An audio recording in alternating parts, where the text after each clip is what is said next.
Hi, I'm Dana, and today I want to talk about autistic laziness because I feel like most autistic people at some point have been accused of being lazy.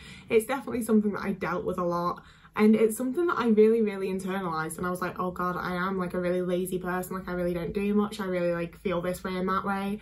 And finding out that I was autistic and getting the diagnosis changed things a lot for me, because the more I learned about myself as an autistic person, the more I was like, oh, these things explain so much about me and so much about the way that my brain works so that I can actually get stuff done. And it means that I've been able to unpack a lot of that, and I actually am a much more productive person now. And I also very much know that even when I was less productive, it wasn't because I was lazy. So I really want to get into it and talk about it. And I want to start with the fact that like my mother was the one that called me lazy a lot as a kid and a teenager, especially as a teenager.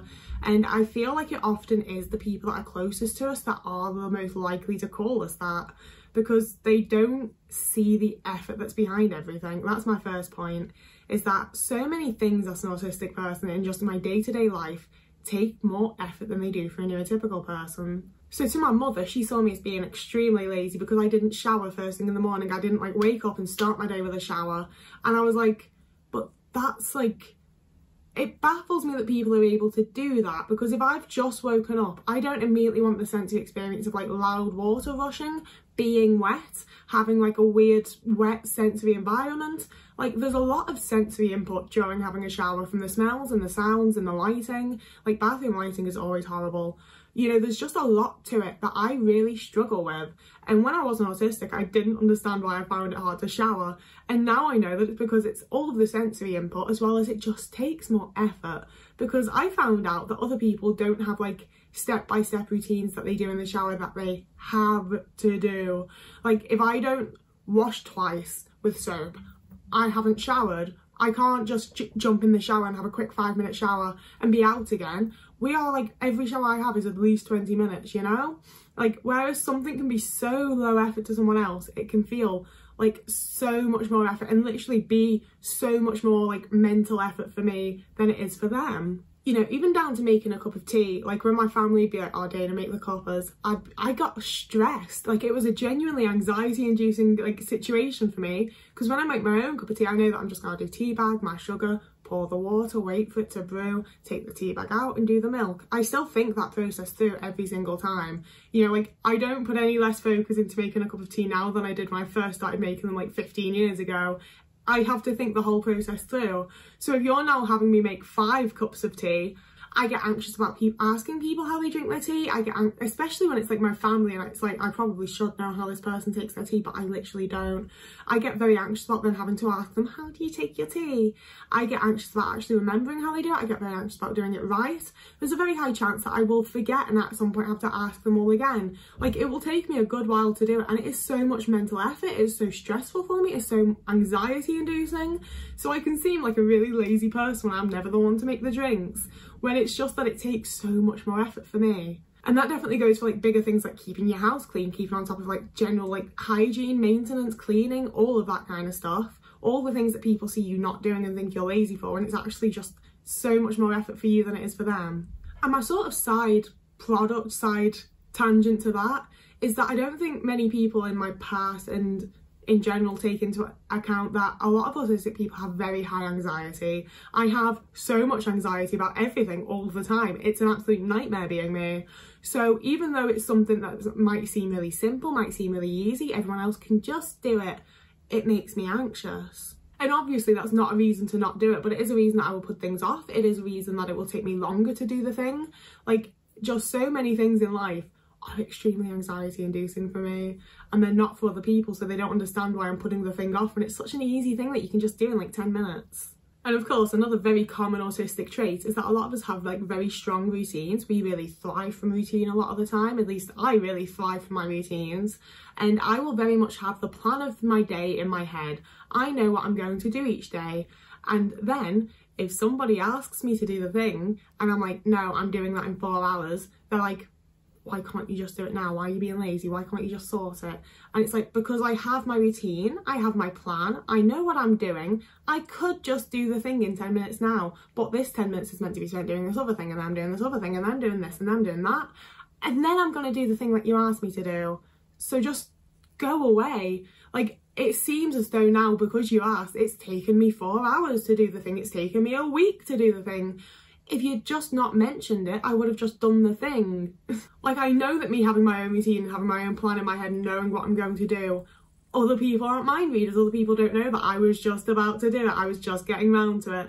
But also, I feel like for people that know me, I explain this stuff. I'm not like closed off and like quiet about how my brain works. I'm quite loud and upfront about it. Like, people know this is how I work. People should know better around me, and yet it still happens. And it happened all the time as a teenager. And that's where it also massively plays into PDA, pathological demand avoidance, for me. Because if it was already in my plan, I'm getting around to it. I will do the thing. I'm just going to do it when I was already planning on doing the thing. If I wasn't planning on doing something and then someone's like, oh, can you just do that? Oh, could you do this? And it's not something I want to do, and it's not somebody that I actively want to please, there is no chance I will be ever doing that thing now. It feels like so much pressure. I'm now anxious about the thing. I now feel like maybe it's not my free will, and it's maybe not my actual choice to do the thing. I'm being forced to do the thing, and there's this like new figure of authority over me that I didn't want. Like, it's a whole bundle of worms where just all of a sudden, even if I thought like, oh yeah, I'm gonna like plan to do that at some point, I won't now. And it really annoys me, because like a lot of the time it will be things that I know I need to do, and it's going to be 10,000 times harder once someone has asked me to do the thing. But also, if I don't get any reminders about the thing, I won't do it either, because I will forget about it. I need gentle, subtle reminders that don't feel like I'm being told what to do. And I know it's a ball ache, and I know that I should be able to like train myself out of like reacting like this or whatever, but I haven't. So that's where we're at. And it's the kind of thing that then looks like you're just being lazy, and you've been asked, you've been reminded, and you just can't be bothered to do the thing. You're just so lazy. And it's like, no, I'm now battling through like 73 more mental walls than I was previously because you asked me to do it. Another one, and probably maybe the biggest one for me, is hyperfixations and distractions. Like, I'm at a point in my life where I've had to massively downsize the amount of things I own. So I know what's in my room now. If I find something, it's because I put it there. But when I was younger and I had more stuff, and my mum would be like, you need to tidy your room. Or even like as I got older, like I moved out when I was 16. And from that point on, when I was like, oh, I need to like tidy my living room, I need to tidy my bedroom, I need to tidy this part of my flat, I would start tidying, and I would find something and be like, oh my God, I forgot about this. I forgot I owned this thing. I forgot I'd written this thing. I forgot whatever it was. I'd forgotten this thing existed. And before I know it, I've just spent like 5 hours playing the DS Lite I got for Christmas when I was like 10, you know, reading a fanfic that I wrote in a notebook when I was like 15, reading a magazine that I bought at some point as a teenager. Like, I would just find this thing and be like, oh my God, I forgot about this. And before I knew it, hours and hours had passed, and I just hadn't tidied at all because I found this thing and got entirely distracted by it. And to anyone around me, I've said, oh, I'm going to go and tidy this place. And then they've come in hours later and I'm like reading a magazine or playing a game. And they're like, you haven't tidied. And it looks like laziness, but I assure you it is not. Like, it's not great either. I'm not saying it's a good trait to have, but it's not because I'm lazy. It's because I'm very easily distracted. And hyperfixations massively play into that as well, because I, as a treat, will let myself watch episodes of my favourite shows. And when I was younger, I would often be watching a show and like hyperfixating on something when my mum would ask me to do something, and later on when like my partners would ask me to do things, and I'd be like, yeah, right after this episode, I wouldn't notice the episode finishing. Like, I know it looks like I'm being petty or facetious or lazy or, you know, a whole host of negative things, because the episode finished, you listened to the theme song, the next episode started, you watched the intro, you, like, I know, like, subconsciously that the episode finished and a new one started, but I just didn't notice it because I'm like hyper fixated on this special interest show and it's all I'm thinking about. So as soon as there's not like a current thing on the screen for me to think about, I'm just thinking about the show anyway. And I didn't notice that I'd started a new episode. So before you know it, I was about to clean the bathroom, but instead I've watched 6 episodes of Doctor Who. My mum asked me to take out the bins. I've sat and watched 6 episodes of Doctor Who. And I feel like it sort of like especially hits for me because it's not something that's seen as like a constructive hobby, you know? Like when Mum asked my oldest brother, who was diagnosed autistic as a child, to do something, and he was like, oh yeah, I will, and then 6 hours later he hadn't done it because he was painting his Warhammer figures, that was seen as like a good hobby to have. He's doing something productive, he's doing art, he's like painting, you know, and it's his special interest. Like, it was a whole different can of worms for that type of thing. And similarly, if I was like reading a book or doing an art project, my mum was a lot more lenient, a lot more like, I'll finish that first. But like most of my special interests are TV shows and movies, and that was very much seen as like the lazy thing to do in my house. You're just watching TV. No one noticed the degree to which I watch TV, you know, and the way in which I watch it, and the way that it just completely wiped out whatever else I was meant to be doing from my brain. And finally, my big one is like burnout, tiredness, mental health issues. We so often as autistic people have so many other things going on, and I know that at the point when I was most often called lazy, it made me feel really awful about myself for it. And I was in an abusive relationship. It was a very abusive man that was calling me lazy and making me feel really terrible about myself. But it was also directly after I dropped out of college, because I couldn't do life. Like, I could not cope with anything. And I hadn't been diagnosed autistic yet. I thought I was just a little bit anxious with a little touch of depression, you know. I didn't know what was happening to me.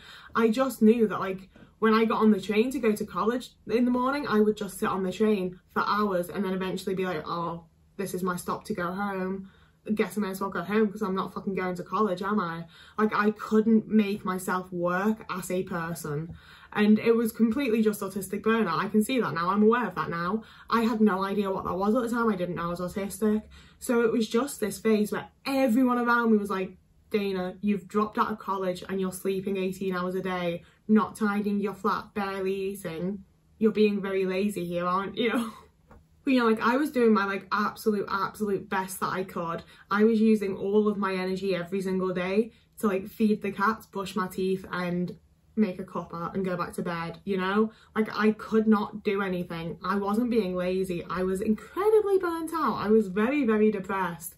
And I physically, mentally, emotionally just didn't have the energy to do anything. Like, I wasn't even showering for like weeks and weeks and weeks at a time. Like, I wasn't even looking after myself in the most base ways that you're supposed to, you know? And rather than recognise that I needed help, everyone just talked about how lazy I was and how I just can't be bothered and how I just don't do things. And I didn't entirely realise how like bitter and resentful I am about that until this moment, making this video and talking about it. But that was by far the time in my life that I was like most seen as like lazy and just couldn't be bothered, when it was actually just the time that I actually like really could have done with like probably the most support. Like, it was a really rough time. As always, to round this up, all autistic people are different though, and some autistic people will be lazy. But I think that a lot of the times that neurotypicals would assume us to be being lazy are the times that we're actually not, and there's sometimes times that we actually need support and need help rather than judgment and being called lazy, you know. And I think it's also something that we all, like, it's something that I internalised massively, you know. Like, I really thought that I was like a lazy, good for nothing person, and I'm not, you know. Like, a lot of things are very hard, and I try very hard. It's, no lazy person fucking tries as hard as I do, you know. That's just not how it works. And I think that it's probably something that a lot of people need to hear. Honestly, I feel like probably a lot of you guys that comment on my videos really need to hear, like, you're probably not lazy. Like, you are just autistic and dealing with a lot of crap. Like, it's not your fault, it's how we are. And there are ways that we can find to like accommodate to ourselves and work around them and do better, like to be productive for ourselves. I don't like being productive for the people. That's just the way it works. That's that. But it is good to like feel productive for myself and get stuff done and be able to look after myself, you know. So yeah, that's the video. I hope you enjoyed it. I post on Thursdays and Sundays if you'd like to subscribe and see more videos like this from me. If you want to see more content from me in general, I post near daily on TikTok, and I post occasionally over on Instagram and Twitter too. If you want to support me monetarily, you can through becoming a YouTube member, a Patreon subscriber, or donating to me on Ko-fi. But as always, there is no pressure. You do not have to. There is a cost of living crisis, and I'm aware that most people do not have it. So there's no judgment or shittiness from me if you don't give a stranger on the internet money. It's fine. So yeah, that's my piece. I've said it all. I'd love to hear from you guys in the comments. I feel like I've been forgetting to say that in videos, and I feel like those videos do actually get less comments. I don't know, maybe I'm just getting an ego, but I really do love hearing from you guys and hearing your opinions on things and hearing what you think. So if you do have any thoughts or opinions about this, I would really love to hear them in the comments. And one day, I'm gonna reply, I swear. So whoever you are, wherever you are, I hope you're having a lovely morning, evening, day, afternoon, week, month, year, and I will see you again in a couple of days.